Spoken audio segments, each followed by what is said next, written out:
আসসালামু আলাইকুম। সকলকে স্বাগতম জানাচ্ছি বাংলাদেশের সর্বপ্রথম পূর্ণাঙ্গ ডিজিটাল বই ইজি কেমিস্ট্রির পক্ষ থেকে। আশা করতেছি তোমরা সবাই ভালো আছো এবং সুস্থ আছো। তো আজকে আমরা পঞ্চম অধ্যায় থেকে একটি সৃজনশীল প্রশ্ন সমাধান করব। তো এই সৃজনশীল প্রশ্নটি ঢাকা বোর্ড 2025-এ এসেছে। সৃজনশীল প্রশ্ন শুরু করার আগে আমি তোমাদেরকে একটু আমাদের ইজি কেমিস্ট্রি বইয়ের কয়েকটা কোয়ালিটি একটু বলে দিচ্ছি। আমরা আমাদের এই বইটি সর্বোচ্চ চেষ্টা করে তোমাদের জন্য যেন ইফেক্টিভ হয়, তোমরা যেন বইটি কিনে কখনো উপকৃত ছাড়া অন্য কোনো ক্ষতিগ্রস্ত না হও, এই চিন্তাটা আমরা মাথায় রেখেছি। আমরা পুরা কেমিস্ট্রির বেসিক বলো, রোড টু মিশন 100 সাজেশনের সলিউশনও দিচ্ছি, সাইক্লোন সাজেশন এর সলিউশন, বোর্ড অ্যানালাইসিস সহ যাবতীয় যা যা দরকার একজন শিক্ষার্থীর ভালো করার জন্য কেমিস্ট্রিতে আমরা সমস্ত কিছু তোমাদের এই বইয়ের মধ্যে দিয়ে দিচ্ছি। আমরা আমাদের এমসিকিউগুলোকে কিন্তু একটু টাইপ ভিত্তিক সাজিয়েছি। অন্যান্য বইগুলোতে তোমরা দেখবে যে গতানুগতিক এমসিকিউ থাকে, আমরা এমনটা না, আমরা একই রকমের এমসিকিউ সবগুলো একসাথে, যেন একজন স্টুডেন্ট ওই এক রকমের এমসিকিউ একবার পড়বে, সে আর ওগুলো কখনোই ভুলবে না। তার এমন না যে আমি মাত্র একটা প্রশ্ন সলভ করলাম, ধরো কোনটি ক্যাটায়ন, তো এইরকম সমস্ত প্রশ্নগুলো একসাথে, কোনটি অ্যানায়ন, সমস্ত প্রশ্নগুলো একসাথে আমরা রেখেছি, যাতে করে তোমাদের পড়তেও মজা লাগবে যে না স্যার আমি সমস্ত একই টাইপের কোশ্চেনগুলো আমি একসাথে পাচ্ছি। তো ঠিক আছে, চলো আমরা তাহলে আজকে আমাদের যে প্রশ্নের কথা বললাম সেই প্রশ্নটা শুরু করি। ঢাকা বোর্ড 2025-এর আমরা একটা বোর্ড প্রশ্ন এখন সমাধান করব।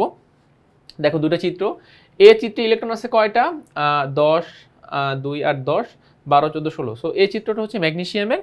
আর বি চিত্রটি দেখো, বি চিত্রটি একটু ইলেকট্রন বেশি মনে হচ্ছে এই জায়গাগুলোতে, তার মানে বি চিত্রটি হচ্ছে সম্ভবত কপার। যদি এখানে 18টি ইলেকট্রন হয়, 2, 4, 6, 8, 10, 12, 14, 16, 18, হ্যাঁ এখানে 18টি ইলেকট্রন রয়েছে, তার মানে বি চিত্রটি হচ্ছে কপারের। এ চিত্র হচ্ছে সালফার এবং বি চিত্র হচ্ছে কপারের। ওকে, তো আমরা এখন যাব আমাদের যে প্রশ্নগুলো আছে সেই প্রশ্নগুলোতে। আমাদের কাছে প্রথম প্রশ্ন ছিল ত্রয়ী সূত্র কাকে বলে। ত্রয়ী সূত্র কাকে বলে?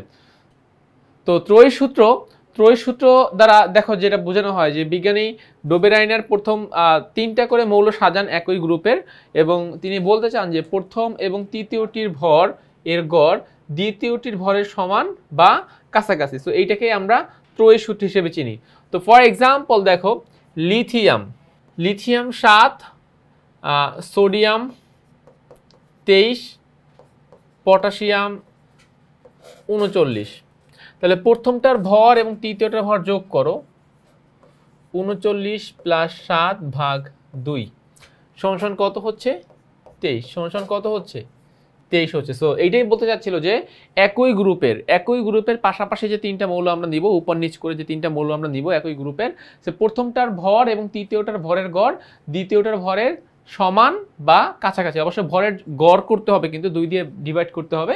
তো দেখো 7 আর 39 যোগ করলে 23 হচ্ছে, এবং সোডিয়ামের ভরও হচ্ছে 23। তো এইটাই আমরা ত্রয়ী সূত্র হিসেবে ব্যাখ্যা করতে পারি অ্যাজ এ এক্সাম্পল। খতে যাচ্ছি, দেখো বলতেছে যে ধাতু ক্যাটায়ন সৃষ্টি করে ব্যাখ্যা করো। ধাতু ক্যাটায়ন সৃষ্টি করে ব্যাখ্যা করো। আচ্ছা, তাহলে এই প্রশ্নের অ্যান্সার কি হবে? দেখো যে প্রত্যেকটা ধাতুরই সর্বশেষ কক্ষপথে এক বা একাধিক এক্সট্রা ইলেকট্রন থাকে, যে ইলেকট্রনগুলো ত্যাগ করে তারা নিকটবর্তী নিষ্ক্রিয় গ্যাসের কাঠামো পেতে চায়। ফর এক্সাম্পল, সোডিয়ামের পারমাণবিক সংখ্যা হচ্ছে 11।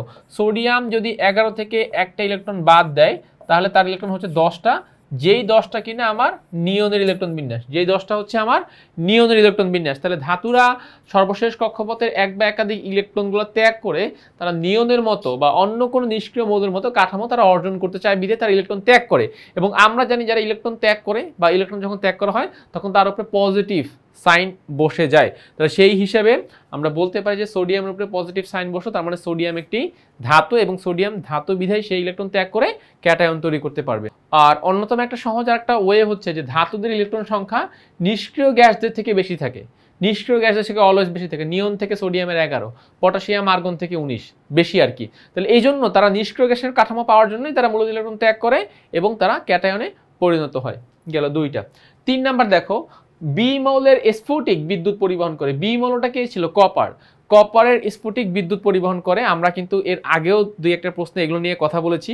এবারে চলো আমরা এই প্রশ্নের গতে যাই যে এটার স্ফটিক কিভাবে বিদ্যুৎ পরিবহন করবে। তো দেখো এই হচ্ছে আমাদের বি মৌল, কপার মৌল।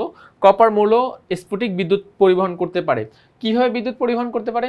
তোমরা জানো যে কপার এর সর্বশেষ কক্ষপথে একটা ইলেকট্রন থাকে। কপার যদি সেই ইলেকট্রনটা ত্যাগ করে দেয় তাহলে সেটা কপার প্লাসে পরিণত হয়।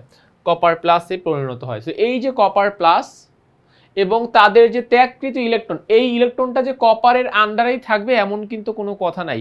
মানে এই ইলেকট্রনটাকে আমরা বলি মুক্ত ইলেকট্রন, এবং সে সমস্ত ধাতব খণ্ডের চারপাশে সে পরিভ্রমণ করতে পারে বা সে ভ্রমণ করতে পারে।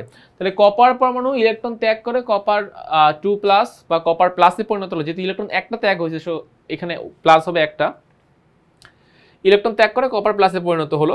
তো আমরা এই যে ইলেকট্রনগুলো দেখতে পাচ্ছি, এই ইলেকট্রনগুলো কিন্তু মূলত এই যে ইলেকট্রন ত্যাগ হচ্ছিল সেই ইলেকট্রনগুলো, এবং এই ইলেকট্রনগুলোর পুরা কপার যে খণ্ডটি রয়েছে বা পুরো ধাতব খণ্ডের যে কোনো জায়গায় সে ঘোরাঘুরি করতে পারে, সেই এক্সেস তার রয়েছে, সেই সক্ষমতা তার রয়েছে। তাহলে আমরা যখন এক খণ্ড কপার নিব, সেখানে কি একটা কপার পরমাণু থাকবে নাকি অসংখ্য কপার পরমাণুর সমন্বয়ে আমার সেই কপার খণ্ড তৈরি হবে? অসংখ্য কপার পরমাণু, এবং অসংখ্য পরমাণু সবাই কিন্তু একটা একটা করে ইলেকট্রন ত্যাগ করে এরকম কপার আয়নে পরিণত হবে। আর এই যে ইলেকট্রন রয়েছে সেই ইলেকট্রনগুলোকে আমরা বলি সঞ্চারণশীল ইলেকট্রন। সঞ্চারণশীল ইলেকট্রন কি করতে পারে? সঞ্চারণশীল ইলেকট্রন সঞ্চারণ করতে পারে। কি সঞ্চারণ করতে পারে? বিদ্যুৎ, তাপ, এগুলো সঞ্চালন করতে পারে। তো ফর এক্সাম্পল, তোমার ধরো এইখানে ব্যাটারির ঋণাত্মক প্রান্ত, এটা ব্যাটারির ধনাত্মক প্রান্ত, যখন তুমি কানেকশন দিবা এই ইলেকট্রনগুলো কিন্তু নেগেটিভ প্রান্ত থেকে পজিটিভ প্রান্তের দিকে যাবে। আর বিদ্যুৎ কি করবে? বিদ্যুৎ অপোজিট ডিরেকশন থেকে, অর্থাৎ এদিক থেকে এই দিকে আসবে। আমরা জানি যে ইলেকট্রন যেই ডিরেকশনে প্রবাহিত হয়, বিদ্যুৎ তার বিপরীত ডিরেকশনে প্রবাহিত হয়। যেহেতু ইলেকট্রনগুলো এখান থেকে এই দিকে যাচ্ছে, তাহলে অবশ্যই বিদ্যুৎটা কি এখান থেকে এই দিকে আসবে। তাহলে বলতে পারি যে কপারের কাছে যেহেতু মুক্ত ইলেকট্রন আছে বা কপারের কাছে যেহেতু সঞ্চারণশীল ইলেকট্রন আছে, এই সঞ্চারণশীল ইলেকট্রন দ্বারা কপার খুব সুন্দরভাবে বিদ্যুৎ পরিবহন করতে পারে, যেটা আমরা এই চিত্রের মাধ্যমে দেখাতে পারলাম বা এই চিত্রের মাধ্যমে আমরা ব্যাখ্যা করতে পারলাম। তাহলে গয়ের অ্যান্সারটি ফুলফিল হয়ে গেল। যাচ্ছি আমরা ঘয়ের প্রশ্নে। দেখো ঘয়ের প্রশ্নে কি বলছে, যে ফ্লোরিন, এখানে মেনশন করে দিছে, ফ্লোরিনের সাথে এ মৌলের বিক্রিয়ায় উৎপন্ন যৌগ AF2, মানে এ বলতে জাস্ট সালফারের কথা বোঝাচ্ছে, তারা সালফারটা মেনশন করে নাই। তাহলে AF2 মানে SF2, AF4 তার মানে SF4, তাহলে SF2 SF4 এখানে কোনটিতে অষ্টক নিয়মের ব্যতিক্রম ঘটে বিশ্লেষণ করো। দুইটা যৌগ আমরা পেয়েছি, একটা হচ্ছে SF2 আর একটা হচ্ছে SF4। এই দুইটার মধ্যে কোনটাতে অষ্টক নিয়মের ব্যতিক্রম ঘটবে আমাকে এখন সেটা ব্যাখ্যা করে দেখাতে হবে উইথ মানে ডায়াগ্রাম সহ। আচ্ছা, তো এইখানে আসি আমরা। দেখো এখানে এসে ফার্স্টে আমরা যেটা করতে পারবো যে সালফার ইলেকট্রন বিন্যাস করো 1s2 2s2 2p6 3s2 3p4। এবার এটাকে আমরা এক্সাইটেড করব ধাপে ধাপে, সালফারটাকে আমরা এক্সাইটেড করব। তো আমরা প্রথম ধাপে এক্সাইটেড যদি আমরা করি px2 3py 3pz, okay fine. So দেখো এখানে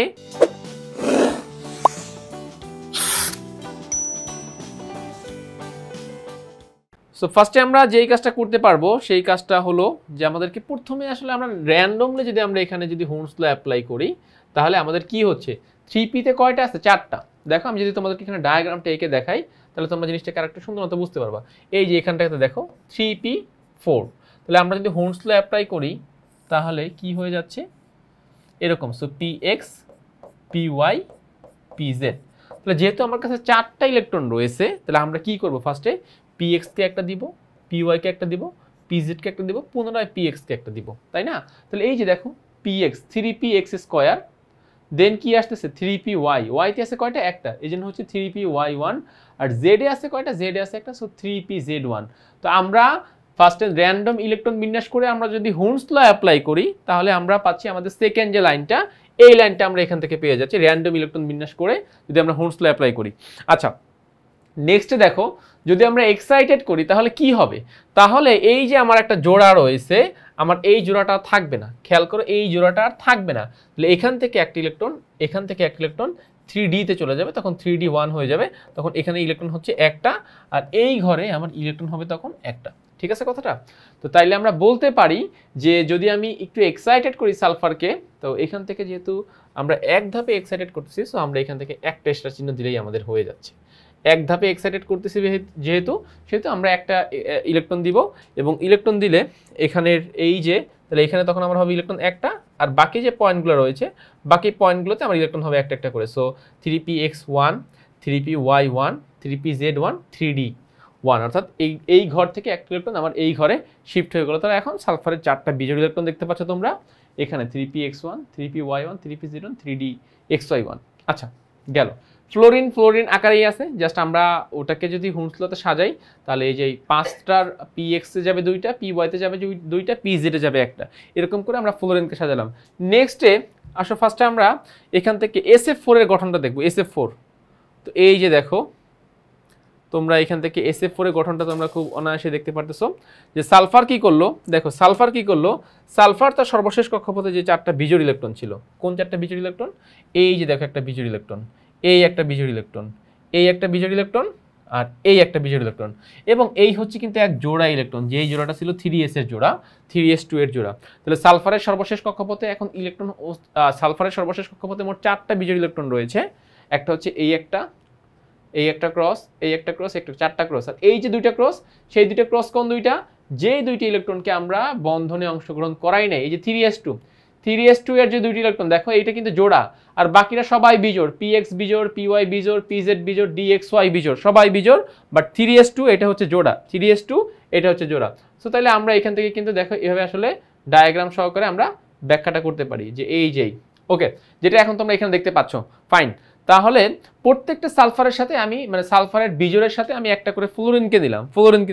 কেন দিলাম ফ্লোরিনকে, কারণ এখানে দেখো ফ্লোরিনেরও কিন্তু একটা বিজোড় রয়েছে, এই একটা বিজোড় ফ্লোরিনের, এই যে একটা বিজোড়, এই একটা বিজোড়, এই একটা বিজোড়। সো 4টা ফ্লোরিনের সর্বশেষ কক্ষপথে মোট ইলেকট্রন থাকে 7টা, ফ্লোরিনের সর্বশেষ কক্ষপথে মোট ইলেকট্রন 7টা। সো 2 4 6 এই একটা বিজোড় 7, 2 4 6 এই একটা বিজোড় 7, 2 4 6 এই একটা 7, 2 4 6 এই একটা 7। তো ফ্লোরিনের বিজোড় এবং সালফারের বিজোড় মিলে এখানে মোট একটা জোড়া তৈরি হলো। ভালো কথা, জোড়া তৈরি হলো। এখন আমার প্রশ্ন হচ্ছে এটিকে অষ্টক নিয়ম কি মেনেছে কিনা। অষ্টক নিয়মটা বলতে কি বোঝাচ্ছে, যে কেন্দ্রীয় পরমাণুকে সালফার, কেন কিভাবে বুঝলাম সালফার, কারণ সালফারের যোজনীটা এখানে বেশি, SF4, এই 4 কার যোজনী, সালফারের যোজনী, আর ফ্লোরিনের যোজনী হচ্ছে 1, যেহেতু ফ্লোরিন একটা করে ইলেকট্রন শেয়ার করতেছে। তাহলে সালফার কি ইলেকট্রন শেয়ার করতে পেরেছে, ইয়েস পেরেছে। কয়টা ইলেকট্রন শেয়ার করেছে, 4টা। তাহলে তার এখন কেন্দ্রীয় পরমাণু সালফারের সর্বশেষ কক্ষপথে মোট ইলেকট্রন কয়টা সেটা আমাকে কাউন্ট করতে হবে। তো দেখি একটু কাউন্ট করে, 2 4 6 8, আর এই যে দেখো 2 জোড়া, মানে এক জোড়া হচ্ছে মুক্ত জোড় বা 2টা মুক্ত জোড়।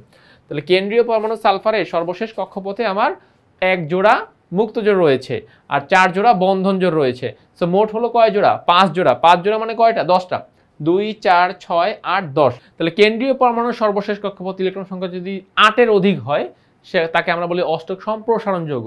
আর অষ্টক সম্প্রসারণ যৌগ মানে সে অষ্টক নিয়মটা মানছে না। তাহলে SF4 এই যৌগের কেন্দ্রীয় পরমাণু হচ্ছে সালফার, এবং সালফারের সর্বশেষ কক্ষপথে মোট ইলেকট্রন সংখ্যা হচ্ছে 10টা যেহেতু, তার মানে অষ্টক সম্প্রসারণ, সে অষ্টক নিয়ম মানছে না। সো আমরা এখানে লিখতে পারি যে অষ্টক নিয়ম মানবে না। ঠিক আছে, এখানে লেখা যাবে যে অষ্টক নিয়ম মানে না, অষ্টক নিয়ম মানে না। তাহলে ফার্স্টে আমরা এটা বলতে পারবো যে অষ্টক নিয়ম সে মানছে না। তাহলে অষ্টক নিয়ম মানবে কে, অষ্টক নিয়ম মানবে হচ্ছে SF2। কিভাবে মানবে বুঝবো আমরা।